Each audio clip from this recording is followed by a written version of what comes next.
country in the late 20th century.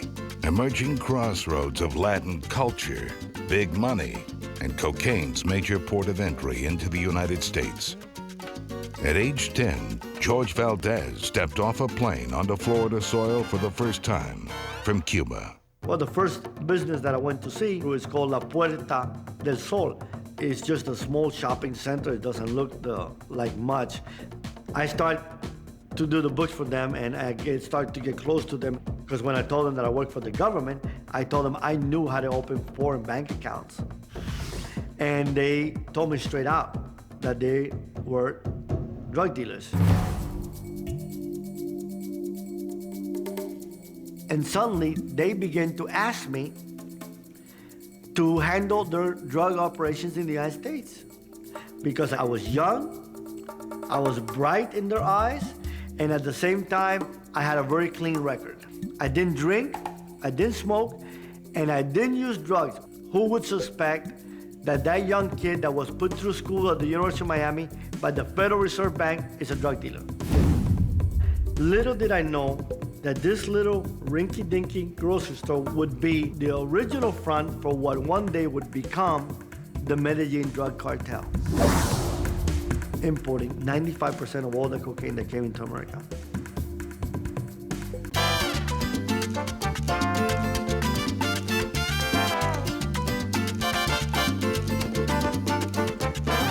George became the playboy. I was looking for love in the wrong avenues. A trend he followed for many years. It's almost ironic, because when I was in the drug business and I was at the epitome of my power, people used to come to me and say, "George, how are you doing?" And I used to say to them, "Horrible," those that were intimate with me. I knew that there had to be more to life than just being born, suffering, and dying. So I began to find that through academia, and I didn't. I tried to find it in possessions, and I had $1 million worth of cars, and I was still empty, and more miserable, and more disenchanted. I hired this guy to come teach me karate. Every morning he wanted to learn. He wanted to get the black belt as fast as he could. So we started teaching, and he started becoming receptive, started getting better and better, and the relationship was working out. And never did I realize in my wildest dreams that just a few months later that the feds would come in. Drug enforcement agents, customs agents, FBI agents, they're all involved, IRS agents. Completely confiscate everything and take him off.